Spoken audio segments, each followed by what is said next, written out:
Acțiuni de propagandă din care este clar, Moldova nu are perspective promițătoare. Sunt gay. Sunt lesbiană. Gay. Sunt o persoană non-binară. Sunt bisexual. Eu sunt gay.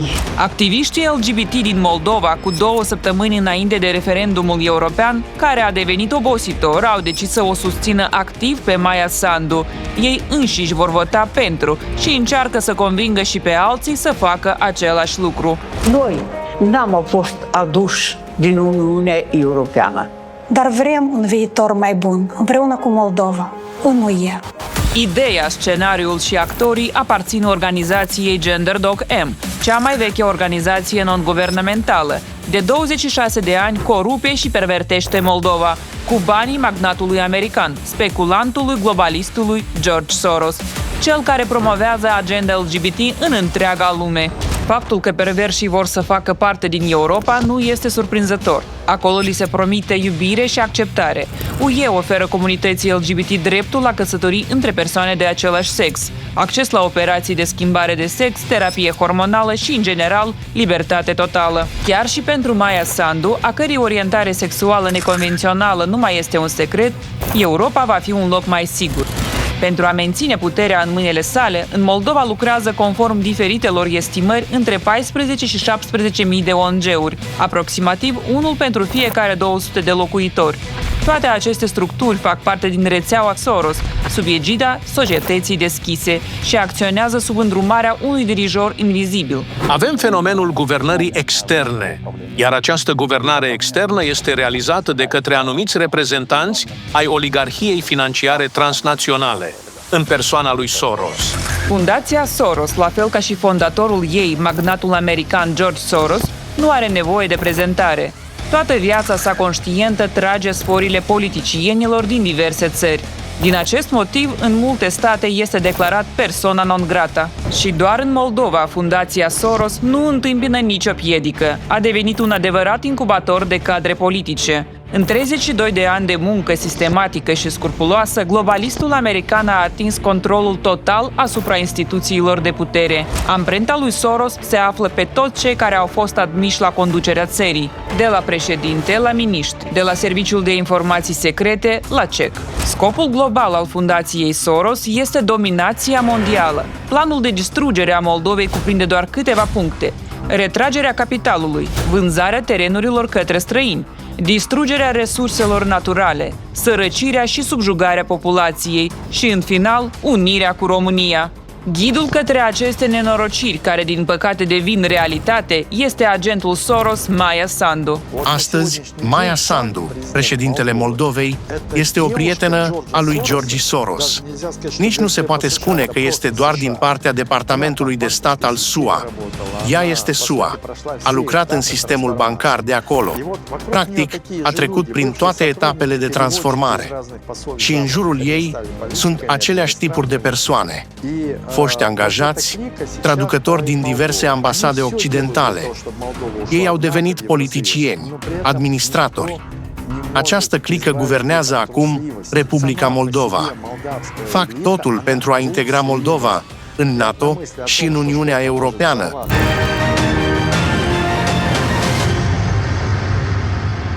Înainte de a se implica în politica mare, Sandu a fost membră a Consiliului Fundației Soros Moldova. Numele ei apare în rapoartele din 2008 și 2009. Funcția consultant politic. Sandu a ascuns cu grijă acest fapt. După lovitura de stat din 7 aprilie 2009, când la putere în Moldova a venit un partid pro-european și influența sorosiștilor a crescut semnificativ, Maia Sandu a fost trimisă de urgență în SUA, la studii. Acolo a urmat un curs de tânăr politician la școala de guvernare John F. Kennedy de la Harvard. Își perfecționează limba, obține o diplomă de master, apoi la recomandarea lui Soros devine consilierul directorului executiv al Băncii Mondiale din Washington. Se pare că în această perioadă a avut loc recrutarea. dar oare va recunoaște? Nu v-au recrutat cumva serviciile acolo? Nu m-au recrutat. Nu v-au forțat să semnați ceva cu sânge? Niciun serviciu nu m-a recrutat vreodată. FBI, CIA? În 2012, Maia Sandu, pregătită după standardele americane, s-a întors în Moldova să aplice în practică tot ceea ce a învățat. Reformele sale din perioada în care a fost ministru al educației au distrus sistemul educațional moldovenesc. Numărul universităților, școlilor, liceelor și colegiilor a scăzut cu peste 200. Esența fundației Soros în întreaga lume este, de fapt, debilizarea societății. Cel mai simplu mod de a face asta este prin distrugerea sistemului educațional, eliminarea tuturor celor care nu sunt de acord și distrugerea identității naționale. Aceasta este politica Fundației Soros. Acesta a fost examenul dat de Soros. Sandu l-a trecut cu brio. În 2020, sub protecția miliardarului, a devenit președinte și a început să distrugă restul domeniilor. Forumul economic de la Davos, un eveniment frecventat constant de moștenitorul imperiului Soros, fiul său, Alex. Anul trecut, președinta Sandu s-a întâlnit cu el de 2 ori. În ianuarie a primit indicații valoroase în Elveția. În septembrie, la New York, unde a participat la adunarea generală a ONU. Fiecare fotografie este însoțită de comentarii laudative din partea lui Soros Jr. Este o plăcere să văd unul dintre cei mai de seamă lideri mondiali, președintele Moldovei. Anul acesta, pentru a nu atrage atenția la audiență, a mers prim-ministrul Moldovei, Dorin Recean. Iată partea oficială a discursului său. Întâlnirea cu Soros Jr., prim-ministrul a preferat să nu o facă publică. În schimb, miliardarul nu are nimic de ascuns. A postat o fotografie. Sunt cu adevărat impresionat că Moldova este cu un pas mai aproape de Uniunea Europeană, odată cu începerea negocierilor de aderare alături de Ucraina. Cu un an în urmă, cheile imperiului, evaluat la 25 de miliarde de dolari, au fost predate de longevivul Soros, fiului său cel mare. Alex a anunțat închiderea multor proiecte în Europa și a ridicat pumnul deasupra Moldovei pentru a duce la un bun sfârșit ceea ce a început tatăl său. Să împiedice acest lucru pot doar alegerile. Mai exact, eșecul Maiei Sandu la aceste alegeri. Pentru a obține rezultatele dorite și pentru a menține regimul Sandu, Fundația Soros Moldova a fost trecută în regim de alertă maximă. Pe prima pagină a site-ului oficial este un mesaj. Asociația Promolex va monitoriza alegerile și referendumul, care urmează să aibă loc pe 20 octombrie. Promolex, organizație non-guvernamentală, înființată în 2002. Scopul, dezvoltarea democrației în Moldova. Principalul sponsor este, evident, Fundația Soros. În perioada 2009-2018, organizația a primit de la aceasta $470.000.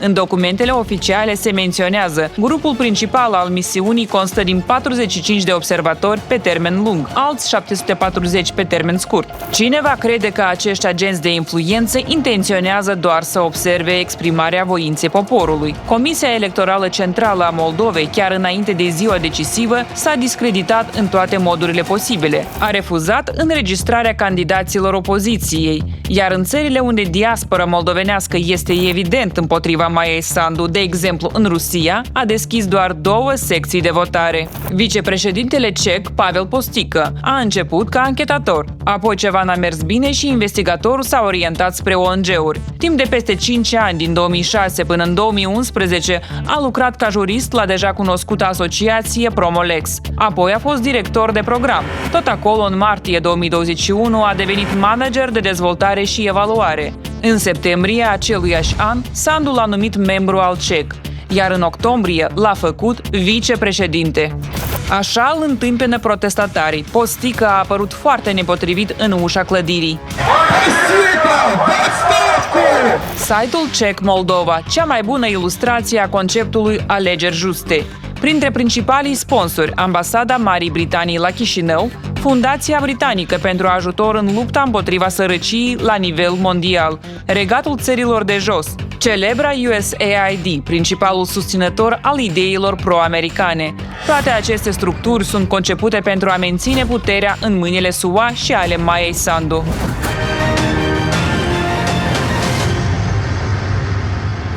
Principala agenție de informații SIS este condusă de fostul angajat al Fundației Soros și al centrului NATO, Alexandru Musteață. Pe lângă legăturile cu Fundația Soros, acest agent subversiv american face parte din fraternitatea masonică. Când directorul Serviciului de Informații și Securitate este fost director de programe al Fundației Soros. Când procurorul general, înțelegeți, fratele lui este director de programe al Fundației Soros și este consilierul Maiei Sandu, adică al președintelui. Domnilor, despre ce suveranitate putem vorbi? Despre ce securitate națională putem discuta? Consiliul Suprem de Securitate al Moldovei, o altă structură în care Soros a infiltrat prin intermediul discipolilor săi. Anul trecut, Sandu l-a numit consilier și secretar al Consiliului de Securitate pe Stanislav Secrieru. Acest personaj are un CV impresionant. În trecut, activitatea de cercetător științific la Colegiul de Apărare NATO din Roma, analist senior la Institutul Polonez de Relații Internaționale și analist la Institutul pentru Politici Europene al Fundației Soros Open Society din Bruxelles. Iată cum arată astăzi acest cuib de sorosiști în Moldova. Privim și ne îngrozim. Maia Sandu, liderul sorosiștilor, așa sunt numiți cei care îl slujesc pe Soros. Igor Grosu, președintele Parlamentului, membrul Consiliului Administrativ al Resurselor Juridice al Republicii Moldova din cadrul Fundației Soros. Dumitru Alaiba, ministrul Economiei, președinte al Centrului pentru Politici și Reforme care face parte din rețeaua Soros. Mihai Popșoi, ministrul Afacerilor Externe, a fost analist politic la Fundația Jamestown și membru al Asociației de Politică Externă, finanțată de Fundația Soros. Alexandru Musteață, șeful Serviciului de Informații și Securitate, a lucrat la Fundația Soros Moldova ca director al Departamentului Bunei Guvernări. Dan Perciun, ministrul Educației și Cercetării, fost coordonator de proiecte derulate cu sprijinul Fundației Soros. Radu Marian, șeful Comisiei pentru Economie, Buget și Finanțe, specialist în relații publice la ONG-ul Expert Group, care este un beneficiar principal al Fundației Soros. Și asta nu-i tot. Aceștia sunt doar oameni publici. Autorul anchetei 13 prieteni ai lui Soros, Bogdan Țârdea, a scos la iveală acest cuib de sorosiști. Acești oameni sunt sorosiști. Ei vor fi mereu orientați spre acapararea pentru nimic a activelor strategice ale oricărei țări și transformarea populației acestei țări într-o forță de muncă ieftină, fără drepturi, fără privilegii, fără un salariu decent, fără condiții normale, fără nimic. Peste 140 de milioane de dolari, atât a investit Soros în Moldova în ultimii 30 de ani, sub pretextul finanțării unor proiecte în domeniile științei, educației, culturii și inițiativelor civice.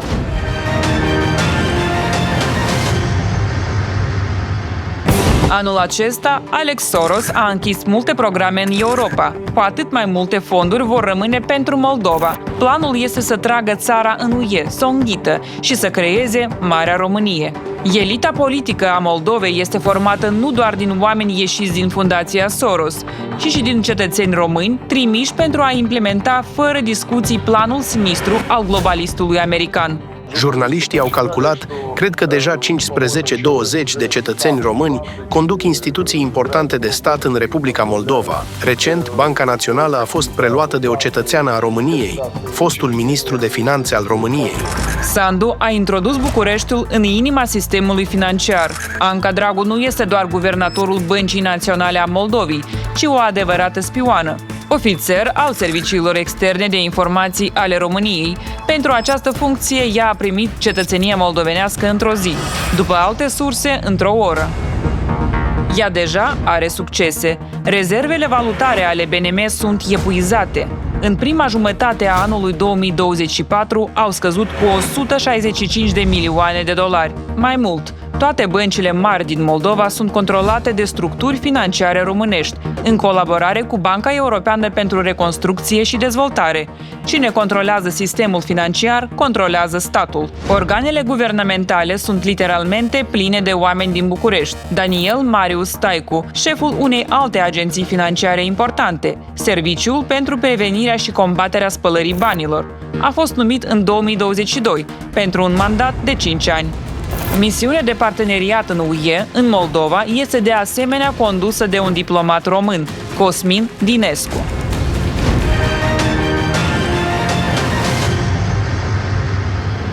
Ce ministru, asemenea și economie. Dumitru Alaiba, un reprezentant de seamă al sorosiștilor, a fost implicat recent într-un scandal sexual.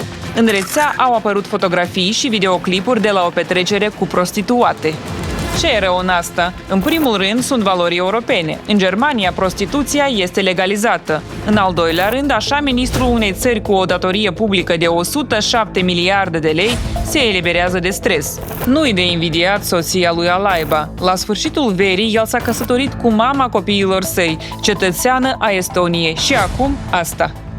În contextul scandalului sexual, activiștii au planificat să-i ofere ministrului risipitor o păpușă gonflabilă, dar Alaiba a refuzat să discute. Vom încerca să-l găsim sau să-l prindem pe Alaiba pentru a-i înmâna acest simbol și pentru a-i reaminti încă o dată că trebuie să demisioneze. Alaiba nu are nici experiență în administrația publică, nici cunoștințe elementare în economie sau înțelegerea proceselor, dar are experiență de a lucra în Fundația Soros. Și asta e mult mai important. Un alt protejat al lui Soros, deputatul PAS și președintele Comisiei pentru Economie, Buget și Finanțe, Radu Marian.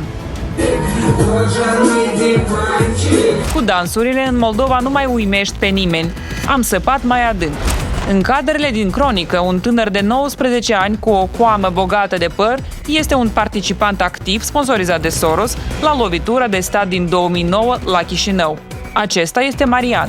Acum, acest deputat deja bine îmbrăcat adoptă legi, face propagandă pentru aderarea la UE și minte poporul. Majorat de 2 ori pensia medie, majorat, am dublat salariul minim, am venit cu acest program fără precedent de compensații pentru care am cheltuit vreo 8 miliarde de lei în ultimele 3 sezoane din încălzire. În 2023, membrul PAS a absolvit un stagiu la Universitatea Stanford, organizat de Centrul pentru Democrație, Dezvoltare și Statul de Drept. La adresa deputatului pro-american a făcut comentarii chiar și baronul romilor. Nici la ghicitoare nu trebuie să mergi. Radu Marian, ăsta e ucenicul lui Soros. Ăsta e ucenicul american.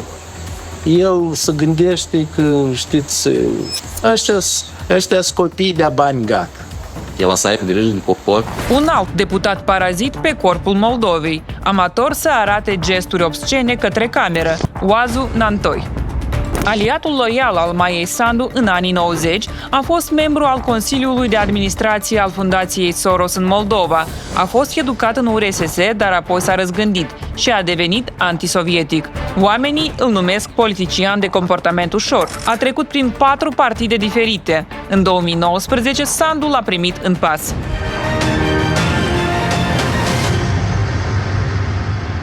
Cine controlează informația, controlează lumea. Soros a pus stăpânire pe toate mass media din Moldova. Rețeaua cuprinde peste 100 de instituții mass media, 25 de canale de televiziune, 21 posturi de radio și aproximativ 80 de resurse online. Jurnaliștii care primesc salarii de la Fundația Miliardarului au eliminat toate celelalte mass media. Însuși George Soros reacționează extrem de sensibil la orice critică adusă lui. Ne-am convins de acest lucru din experiență personală.